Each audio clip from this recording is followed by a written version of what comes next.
Hi guys, and welcome again to another episode of the Seaman Vlogger.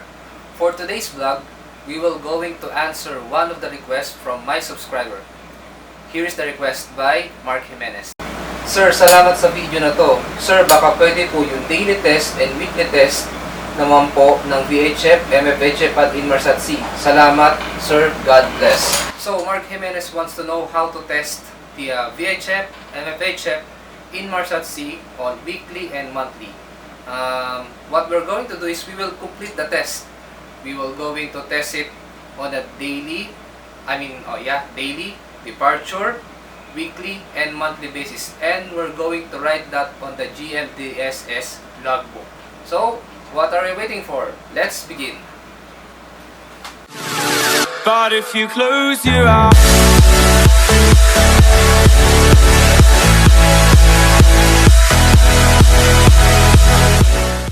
okay, before we start the writing on the logbook, I will just show you what is actually the appearance of the Gmdss logbook. So this is our company Gmdss logbook. Some of the Gmdss logbook have manuals or instruction how to fill up this, but for us company we don't have. So what we're going to do is to follow the instruction of the company, but actually every company have the different instruction how to write here in the logbook. But actually they extracted that on the what you call OCMIF Ship Inspection Report SAR program. So I just put it in the laptop. Come on, let's see it. Okay, I've just said earlier, so this is the OCIMF or Ship Inspection Report SAR program. Actually, I am working on a tanker vessel, so we have vetting inspector every 3 months, or it depends from the company if whatever month. So this is the vessel inspection questionnaire for all tankers, combination carrier, shuttle tankers, chemical tankers, gas carrier, VIQ6. So it's edition 2014. So you must pay attention to the edition. There's a latest edition, 1st February 2016. So on the Gmdss logbook, we're going to page 143. So chapter 10, communication. So this is where you can see all of the instruction on how to write on the Gmdss logbook, and some of these have the requirement. So I've been a long time on a tanker vessel since I was cadet. I was here, and because I have plenty vetting inspection, plenty superintendents, plenty master I've been, I've found, or I've created some sentence on the Gmdss logbook which is neutral, because sometimes some of the vetting inspector like this and they don't like that. Some of the vetting inspector like don't do that but do this. So it's so plenty, I cannot bear with it. So that's every inspector, every superintendent, every master, I take everything what they've like and compose everything and mix it, and I have this written from the Gmdss logbook, and it works perfectly. I don't have any deficiencies when I have a vetting inspection. So we're going to start now writing. Let's go. Okay, so let's start. So first we're going to write the departure test. So first here, first column, you have the date and time in UTC or GMT. Then next, it's the receiving station call sign or MMSI number. Then next, transmitting station call sign or MMSI number. And next, traffic particulars. Then frequency. So for example, you're going to write the departure test. So first, the date. For example, I have 9 August 2018 at 1800 UTC. Okay, by the way, I write it in advance because if I'm going to write now, it will take too long and maybe we will finish tomorrow. So for the convenience, I already prepared it and I'll just explain. So you have the noon position. You always have the noon position. So this is the position, 27 degrees, 23.0 degrees south, 153 degrees, 09.5 minutes east. Then usually I always write the title in red. So departure test carried out. Perform self-test of Gmdss equipment to all other facilities found in satisfactory condition. Batteries tested. Battery voltage 26.55 to 26.40 volts in full charge condition. Gmdss equipment's reserve source of energy is in efficient working condition. Watch comments on all installation. So, for example, on departure test, I test 1, 2, 3, 4, 5, 6, 7, and 8. 8 equipment. So first, VHF self-test found satisfactory condition. This is how I test the VHF test. This is how I test the VHF self-test, and this VHF have a printer, so I can print out the test and file it. So I have a model JHS-32B. So press menu, then go to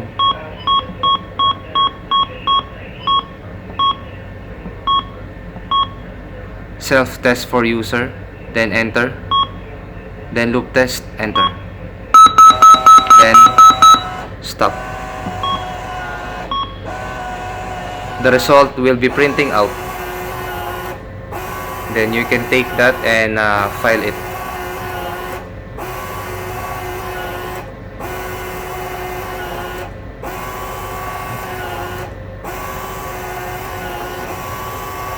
Remember, some VHF don't have a printer, so we'll just write it on the Gmdss logbook as a self-test satisfactory condition.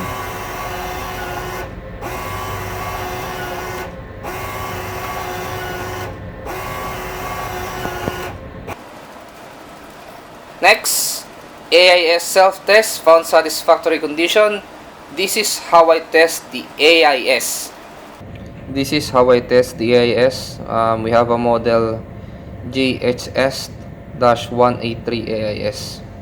So that's from JRC. So press this one, the menu. Then press down, go to maintenance. Then self-diagnosed. Then transponder, enter, enter, then enter. Then controller, enter, controller, LAN, transponder, okay, controller log, controller LAN log.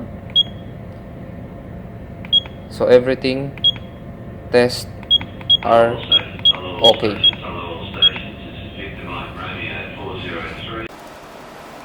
Next, Navtex overall test found in satisfactory condition.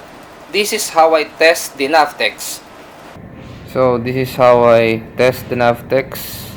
I have the Navtex model Furuno NX-700. So first you press the menu, then choose services, enter, then test, enter, then left, then yes to enter. Then you're going to press the print, then again enter, then press every button,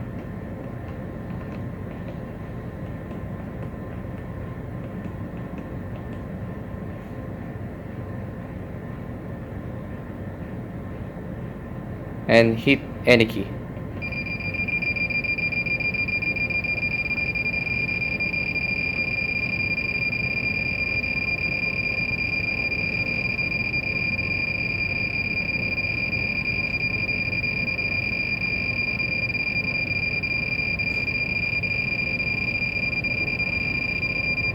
Then when it's done, you can see the print.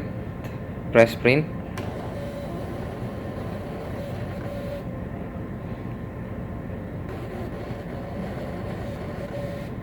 Then enter. So you can see all the result.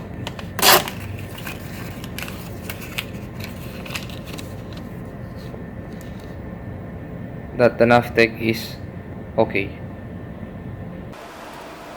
Next, MFHF daily test found satisfactory condition.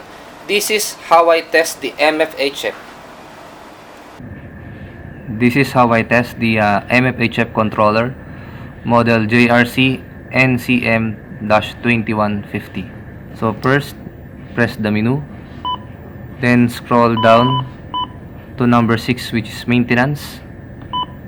Then choose one self-diagnosed, then press again to enter, then transceiver, enter, target all, enter, then enter.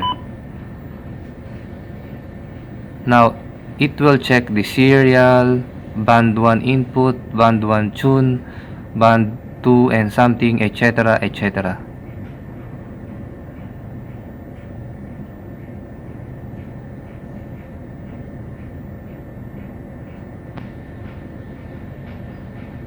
And I'm very sorry if the screen, you cannot see the screen. It's saturated.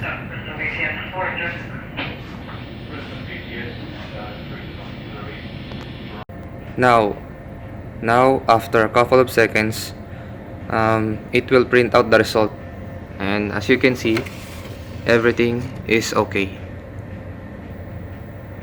So you need this print out to file. Next, Inmarsat C daily test found satisfactory condition. This is how I test the Inmarsat C. This is how I test the PV test or the Inmarsat C performance test. So I have here on board Furuno model. First, you select the option, which is the F7 from the keyboard. Then you will choose the number H, which is test, enter from the keyboard. Then PV test, enter. Then start, yes, enter. Now it will take some time, about maybe 5 minutes to complete the test, and it will print out the result.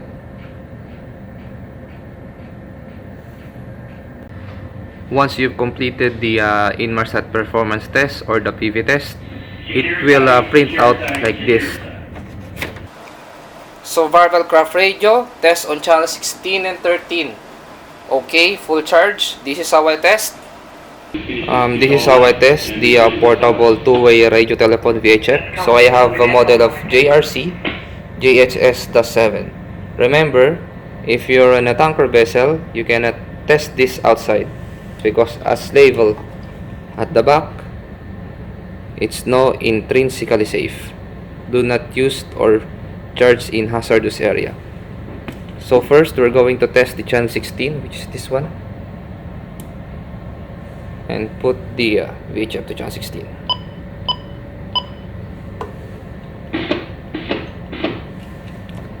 Test. So it tests. Next, we go to channel 13, put it up, and 13. You can choose any channel you desire. So channel 13.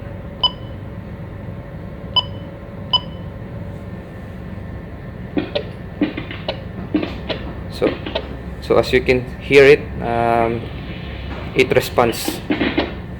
So that's how I test the portable VHF. Battery test on load or off load, 26.55/26.40 volts in full charge condition. This is how I test. This is how I test the on load and off load of the MFHF. As of now, the battery is on, so I have 26.54. Now I'm going to turn off the battery, which is inside the radio room.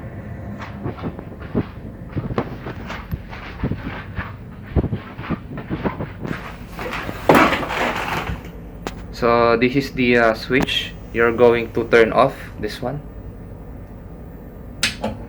And let's go back to the panel.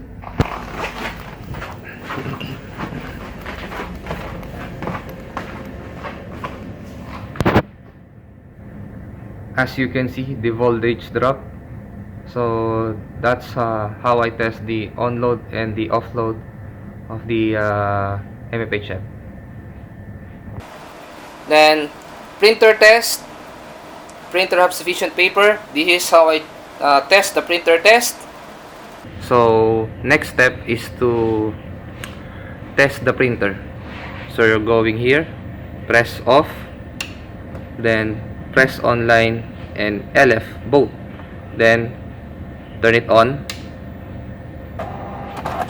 Once you hear the beep sound, release it. So it will have the printer test.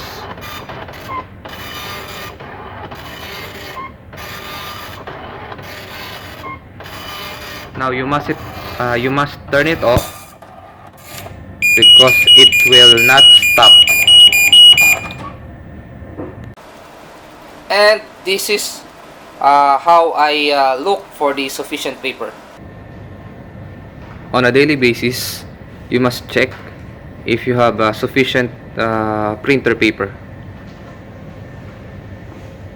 So I have everything okay. Then after that, you're going to sign this one. And for all of the tests, you will need to have the timings. So for example, you start writing at 1800. So for the VHF, you have 1803. Next, for an AIS, 1806, so on and so on and so on. Okay, so we go for the daily test. Actually, daily test is just the same test from departure test, but the wordings is different. So first again, you will have the GMT time and date, 10 August 2018 at 0600. Always have the noon position. 29 degrees, 20.3 minutes south, and 154 degrees, 06.1 minutes east daily test. So this is the wordings. Daily test, which is in the red ball pen, so I can easily see it when there's inspection. Daily test of Gmdss equipment in accordance to SOLAS 4. Proper functioning of Gmdss equipment tested without radiating of signals. Onload and offload of batteries tested. Battery voltage 26.55/26.30 volts in full charge condition. Gmdss is in efficient working condition. So what you've tested in departure test, you're going just to repeat it in daily tests. So VHF, AIS, Navtex, MFHF, Inmarsat C, survival craft radio, battery test, onload and offload, printer test, and printer have sufficient paper. You just write it with the timings. And of course, on the in the last page or in the last end, master will sign of it. So this is the example of signature of master and with his name, rank So this is the continuation of the daily test, survival, battery, and printer test. Next, excuse me, it's the weekly test. So weekly test, first again, you must have the GMT, date, and time. Then noon position is always. Then weekly test of GMDSS equipments. Proper functioning of GMDSS facilities tested without radiating of signals. Onload and offload of batteries tested.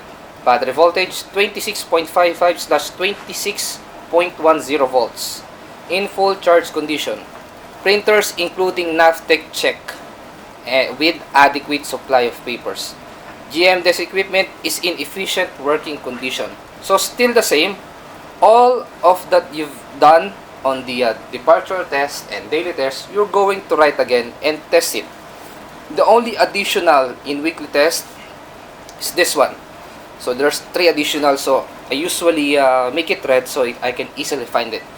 Number 1, the test call acknowledged by Wiluna, which is the coast station from Australia.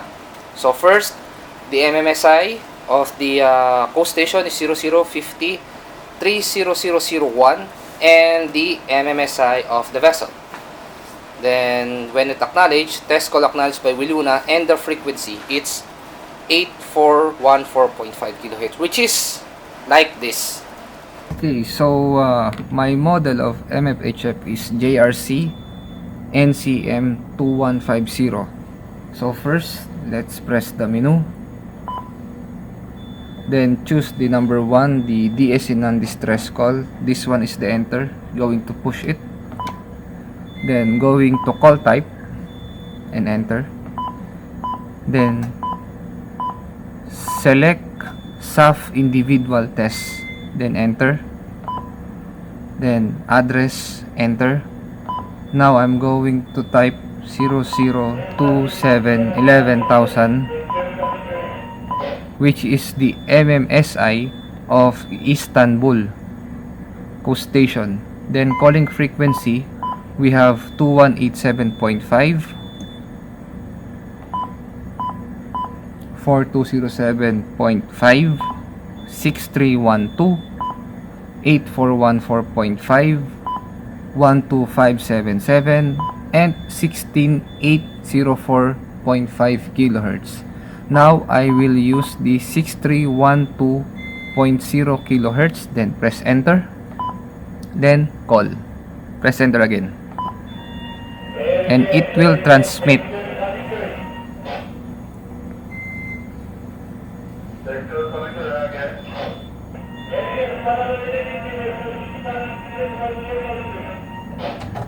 And it will print out the RQ, acknowledge RQ. Now we're going to wait for the reply and print out of acknowledge BQ.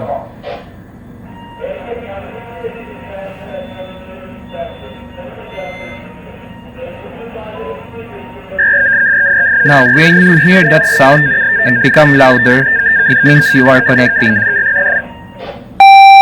See, now we are connected and we have the reply and we have the acknowledge BQ. Next, AIS test, which is usually I call the nearby vessel to test my AIS. So first, the vessel which you're going to test, the MMSI. Next, your vessel's MMSI. Then when you have acknowledged, AIS test call to MV Josen, acknowledge. Then the frequency must be AIS. So this is our AIS on board, the JS1-A3 AIS. So this is how I test on a weekly basis. Usually I'm testing it on the other vessel. Okay, first menu, then message, edit, and text. So address, go to address, then MMSI of the other vessel which you're going to test. For example, this is the MMSI of the other vessel, and enter. Category will be routine, function will be text, so you can text, you can write your message, then reply on.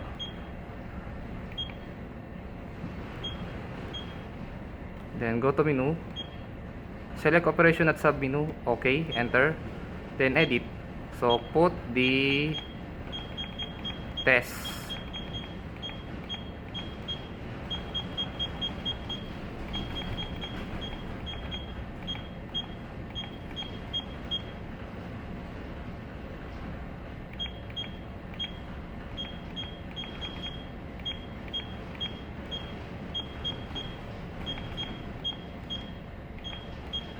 then okay, then menu, sorry, then text, then start transmit this message, okay. So now transmitting. So it will retry 3 times as you set from the previous setup.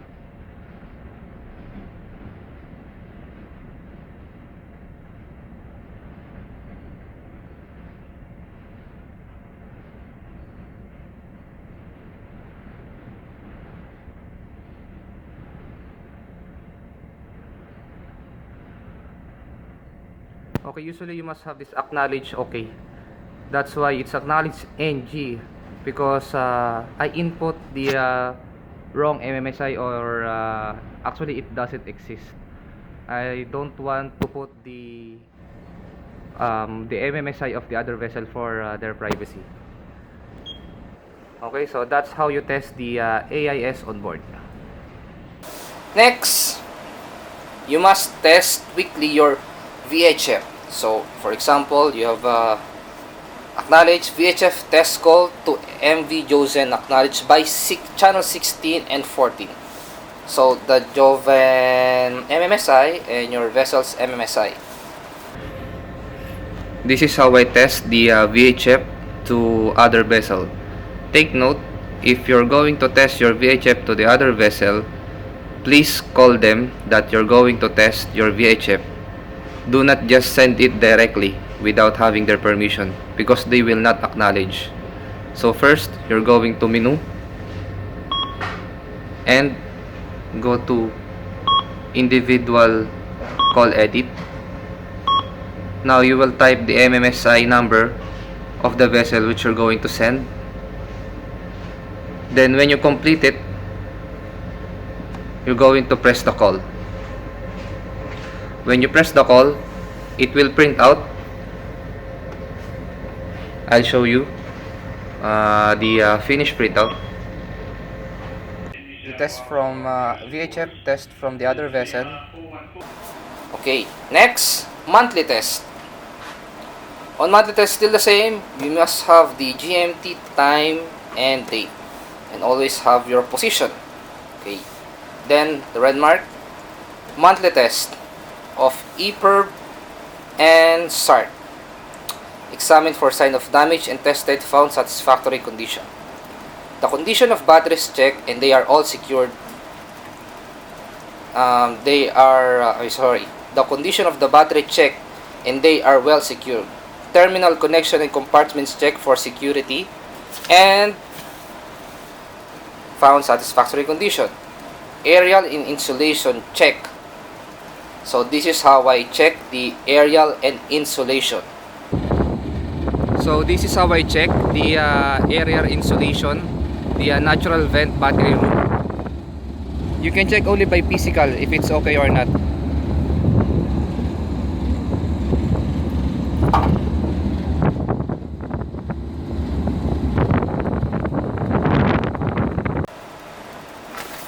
Okay, that's back in this one.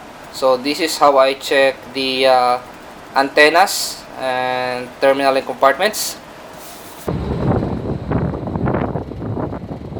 And check physically the antennas if there's a crack.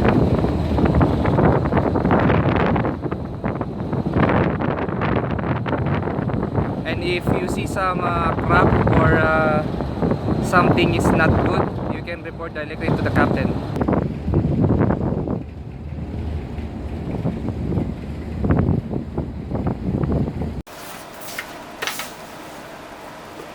Aerial insulation check and found in good condition.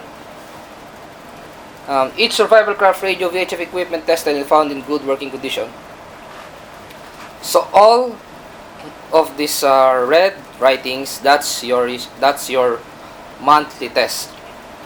And of course, all is the blue, that is your daily test. So it will be like this. It's very long. Okay, first, EPIRB self-test found satisfactory condition. This is how I test the EPIRB. So this is how I test the EPIRB. I have model of Tron 60S. So you're going to put the lever to ready and count to 12 and the light will blink. So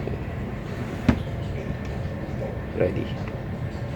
1, 2, 3, 4, 5, 6, 7, 8, 9, 10, 11, 12. So it means 12 seconds it will blink. It means that your EPIRB is okay. SART self-test found in satisfactory condition. This is how I test it, but on board we have this SART, which is on AIS compatible, or I mean it was recognized at AIS, but from my previous vessels I have this SART, which is on the detected by the X band radar, which is the 9 gigahertz. This is how I test the SART, and this SART is the is kind of a AIS SART. Usually, from my previous or from all of my previous vessels, I have a SART which is a it can track on the X band radar because it's 9 gigahertz. But for this type, it's AIS based. So how to test it? Actually, you can test this only annually because it will discharge the battery, so I cannot test it monthly. So I just show you how. First, press this test. When you press the test, it will have the light here blinking. So after 2 to 3 minutes, the blinking will change. It will be at 3 long lights. It means that it passed the test. All general installation check, all okay. Test call of Viluna acknowledged, so that's one from the weekly test. VHF test call from Josen, which is that's from the weekly test. AIS test call, which is that's from the AIS again. Then VHF, AIS, Navtech, MFHF, Inmarsat-C survival craft radio, battery on load and offload, printer test, printer submission paper. That is from the daily test and departure test. Okay. For example, your vessel is already alongside. You're going to write like this. First, the position. Then, Gmdss equipment turn off. AIS and VHF turn to 1 watt. So, it's always like this. Then, your sign. Okay, so that's it. We already completed all the tests as requested. The departure, the daily, the weekly, and the monthly.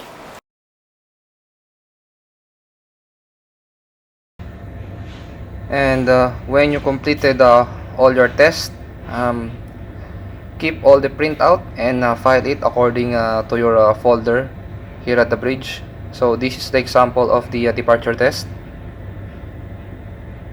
So I have the AIS self-test, VHF self-test, the MFHF self-test, and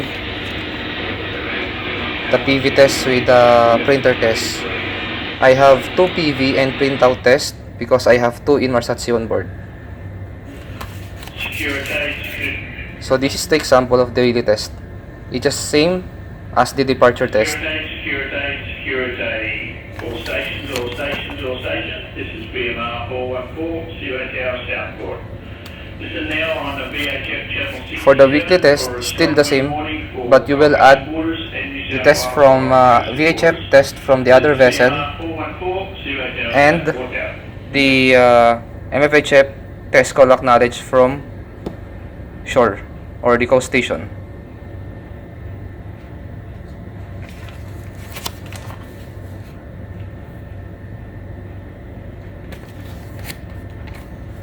For the monthly test, still the same printout as the weekly test. But for my monthly test, I don't have the acknowledge of the VHF from the other vessel.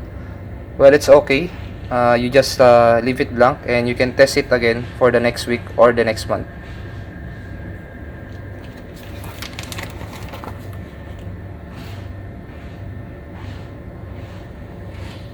So, if you like this vlog, kindly like and subscribe to my channel. And actually, I have officially launched my Facebook page. Just search for it, the Seaman Vlogger, and still the same name from the YouTube, the Seaman Vlogger. I hope I can see you next time on my vlog. Actually, I have plenty requests and I'm already doing it. So, thank you. Have a nice day. Bye.